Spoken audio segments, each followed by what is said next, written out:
ready to show him the ropes, and when the time came, the two tortured their baby sister Susan together as a team. A naval family, the Seelbachs sailed their way through life, giving Tim a unique and special childhood. When stateside, the family would spend their summers in southern Maryland with family and lifelong friends. Tim recalls these days as some of the happiest of his life. He would fish off of the dock into Canoe Neck Creek, never knowing on the opposite shore his wife Brenda would spend her summers with family friends. The two would not meet for many years. As a teenager, the list of school principals who did not see eye to eye with Tim was growing.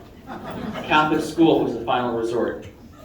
Ann Carroll, head of Seton High School, was able to do what others couldn't, as she managed to connect with Tim and help him mature into the man he would eventually become. Without this growth, it is unlikely that brilliant, gorgeous Brenda Kane would have given him the time of day. His 3 children are grateful he was able to catch her eye, though. On his 17th birthday, Brenda would give him a kiss, and the rest is history. Changed schools and long distance could not keep these high school sweethearts apart. There is something about a middle child that is meant to rebel, and even though the Navy had given his father and brother their paths, Tim knew it was not for him. In 1986, Tim would enlist in the United States Marine Corps, beginning his own journey to serve his nation. In July of 1988, Tim waited patiently as his bride met him at the altar and vowed to love him through sickness and health, a promise she faithfully kept. The two were their own family now, and off to Paris Island to start their adventure.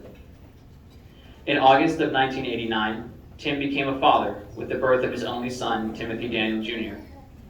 In 1991, Alexandra Christine would join the family, and in 1994, Sloane Elizabeth, the last and final piece of this family puzzle, arrived. Throughout his life, Tim sometimes struggled to understand the world around him, and often couldn't quite connect the way he wanted to. This brought challenges into his relationships with those he loved the most. But he never stopped trying to understand himself and those he loved, and eventually diagnosis and acceptance brought him to a place of understanding. Tim was a smart, critical thinker, witty as hell, hardworking, and thoughtful. He spoke often to his kids about the importance of accomplishing the mission, a way to prioritize the end goal and value the hardships along the way.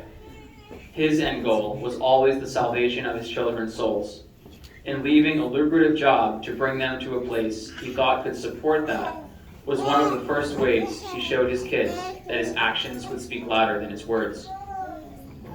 The laughs outnumbered the tears while his family met with the funeral director this week, and his family attributes this to Tim's ability to find the humor in any situation. Tears are unavoidable, but Tim believed that the world could also use a lot more laughs. Love of music was one of the strongest things in Tim's life. Later in life, Tim's favorite way to bond with his kids was around a fire, with a drink, while music played. They were raised on these tunes, and are glad to have them to remember him by.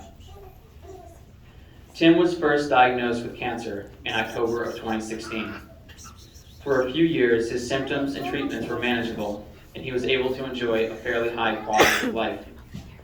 Over time, no matter how hard he fought, the illness would slowly rob him of the life he loved. Despite the pain and exhaustion it brought him, Tim made every effort to show up in his grandchildren's lives. Being a grandpa to Daniel, Madeline, and JD was the absolute joy of his life. Staff Sergeant Timothy Seelbach received his orders on June 19, 2022, and has reported for duty. Semper Fi, Tim. We will all miss you, but wish you rest.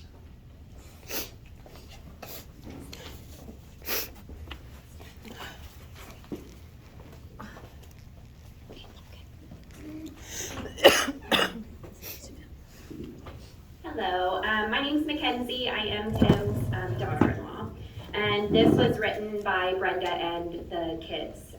It's just a little goodbye. In 1994, the Seelbach family was completed with the birth of Sloane Elizabeth Seelbach. Her middle name was chosen as a tribute to Dad's beloved mother, Betty. Dad was very close with it when his mother Dad was very close with his mother and was devastated when she passed away at a young age from cancer. As she grew sicker, his mother's chief concern was to be able to meet as many of her grandchildren as possible before leaving this earth. Dad took a page out of her book and spent as much of his last years as he could with his grandchildren, Daniel Alexander, Madeline Kay, and John Daniel. They were most of what he thought and talked about in his last 3 years. After she was born, Sloan closed the door behind her. And finding that the magic number of Seelbach's was 5, Mom and Dad elected to drive a sedan for most of our childhood. TJ always sat directly behind Mom, whose position was the passenger seat. She was our family's navigator.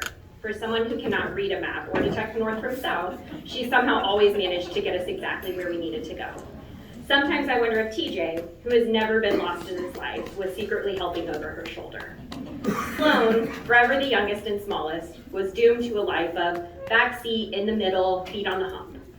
When we finally upgraded to a minivan, she refused to be pushed to the back row, demanding a captain's chair, as was her right after a decade of scrunched up knees. Alexandra sat behind Dad, the perpetual driver. A fidgety person by nature, Alexandra never seemed to master a way to get comfortable without kicking the back of Dad's chair. She definitely never did it on purpose. Not even once, ever. Even when Dad would only ever play oldies on the radio. This little family unit moved together like this through a lot of changes in life. Always led by Dad and navigated by Mom, with the 3 kids making trouble in the back. They moved together across the world and across this country. With so much change, the only permanent home this family knew was each other. It didn't matter where it was, if the 5 of them were there, that place was home. Today, 5 is no longer the magic number. MacKenzie made us 6, and the number has only gone up from there. The past few years have been a joy watching that number get better. Daniel Alexander was lucky number 7. Evan joined the family as number 8, ready to join Dad in the woodshop. And last year, Madeline Kay and John Daniel arrived as 9 and 10. One day there will be more of us, but today there are fewer. We lost our driver this week, the one who took us where we were going. Your family is a little lost without you, Dad, but you taught us well, and we will meet you at the end of the trip. We love you and miss you already. Thank you.